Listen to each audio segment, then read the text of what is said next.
Hello there and welcome to another Coffee with Colm, and thanks very much for tuning in. The objective behind this series of Coffees with Colm is whereby I take my business and life journey, most of which has been chronicled in my book Feeding Johnny How to Build a Business Despite the Roadblocks, and then share snippets out there on a weekly basis over a cup of coffee for about 5 minutes or so, in the hopes that by me sharing my journey out there it'll afford you a shortcut where back in the day I myself had none. And today, specifically today because it's Easter Sunday, I'd like to share with you a concept, and that is Sunday morning living.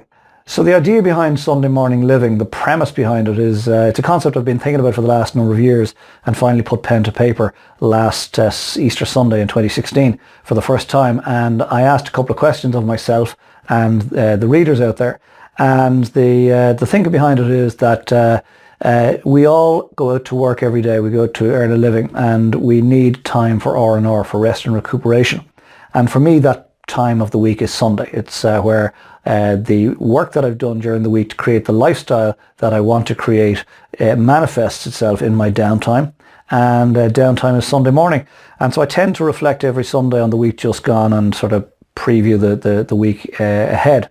But specifically today, it being Easter Sunday, the day of fresh starts, I think it's important perhaps to reflect on the entire year just gone and consider the entire year ahead between now and Easter Sunday of next year. So some of the questions that I ask myself, and I'm going to ask you if I may, is am I happy this Sunday, this Easter Sunday morning? Are you happy this Easter Sunday morning? Are you in good relationship this Easter Sunday morning? How's your health this Easter Sunday morning? How's your few bob this Easter Sunday morning? Do you have meaningful work to do? Do you have good work colleagues that you work with? Have you got nice clients that you work with? Are you making a difference out there? In other words, how is your life? How's the orb of your life, the full entity that is your life on this Easter Sunday morning? And I hope the answer to those questions is things are good, Colm. I really hope that that's the truthful answer to it, that, you know, I'm here today, it's Easter Sunday 2017, and you know what, life is good. Life could be worse for sure. I really hope that that's the case. And before we begin to ponder the year ahead, let's simply take you back to Easter Sunday last year and ask yourself, what has changed in this last year? Some of it perhaps has been foisted upon you from outside circumstances. Most of it probably you've been in charge of. And the question really is, have you made progress in this last year? You're certainly a year older, that's for sure, as am I. And so the question really is, have you made progress in this last year? You know, has your career made progress? Has your financial picture made progress? Have you made progress around your relationships? Have you made progress around your health? Again, no idea what it is that's important to you in your life at this moment in time. But the real question is, the year has passed, and the question for you is, what has changed? And has it changed for the better? I certainly hope it has. And if there's some area of your life that hasn't changed for the better in this last year, now the question is, well, what are you going to do about that in the year ahead?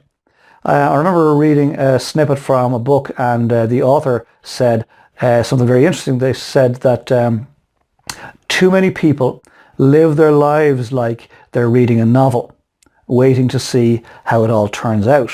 And then the author went on to say, that's wrong, because you and I are the authors of our own lives. We're writing the next chapter. So it almost doesn't matter what has happened up to today.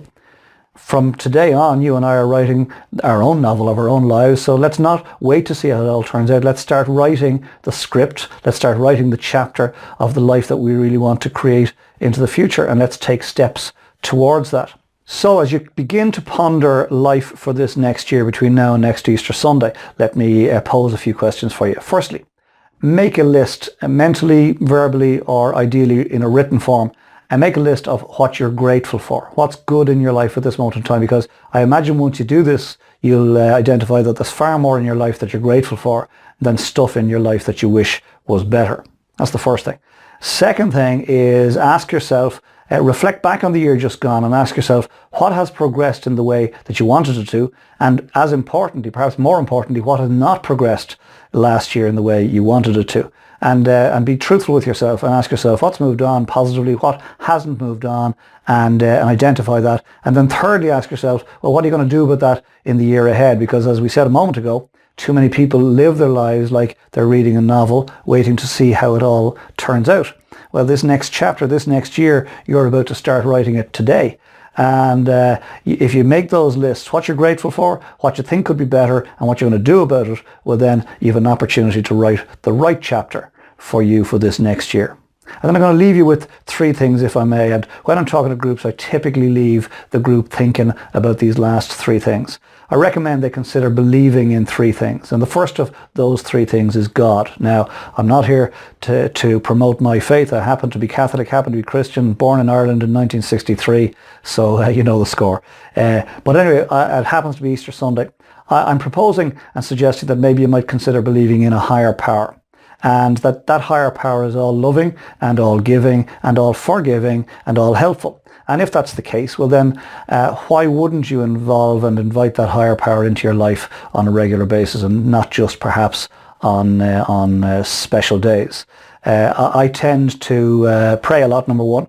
It helps me in my journey. I think life is tough enough without believing in something beyond ourselves. I invite God into meetings, and I put him sitting in a chair. I've often done that, put him sitting in a chair or on a window ledge or on a desk. And then if the meeting is, if I need grounding in the meeting, I'll look at the window ledge or look at the desk, or indeed touch the chair and get a sense of calm about me. And it works for me. Truthfully, I've asked him to zap a few fellas in meetings because they've annoyed me over the years, but he hasn't done that yet. But you know what? We live in hope someday. Anyway, second thing I recommend you consider believing in this year ahead is the inherent goodness of most people. Most people are good people, and most people are willing to help. There are shysters out there. You know them. You've met them. I've met them. I know them. They're few and far between. They're sad, tragic, lonely people. They get off on making you and I feel bad about ourselves. Forget about them and move on. Most people are there to help. I recommend we consider believing in the inherent goodness of most people in this next 12 months. And the third thing, I'm going to leave you with this, that I recommend you consider believing in this next year is you. Because there's nobody sitting in your chair today listening to this with your particular set of life skills, with your particular life experience to date, with your particular set of ideas that are rattling around in your brain. There's nobody on the planet can bring to the world what you can bring to the world in quite the unique way that you can bring it, my friend. And so I'm asking you, if you believe in nothing else for this next year, please, please, please believe in you. And thank you for joining me for this week's Coffee with Colm, and I hope and trust as ever that you got something from it. If it has been of interest to you and you think somebody else would benefit, please pass the link on. I'd be delighted. If you'd like more of this type of stuff, it's your first time here, well then go to our homepage, colmobryanmotivation.com, leave me your details, and we'll send you stuff like this on a weekly basis. If you'd like to leave me a comment, I'd be delighted to hear from you. Go to the bottom of the blog and do so, please. Most importantly, please consider what's been shared here today, specifically for the week ahead, but lining yourself up for the year ahead. And then please come back next week and let's share another coffee together. And I'll take another life lesson as shared in the book, Feeding Johnny, and put it out there for you to consider over a cup of coffee. Meantime, get some good R&R, very happy Easter. Get some good coffee if you can, get some rest, and come back fighting next week. Take care. Happy Easter. I really love my coffee. Take care. Very happy Easter. Bye for now.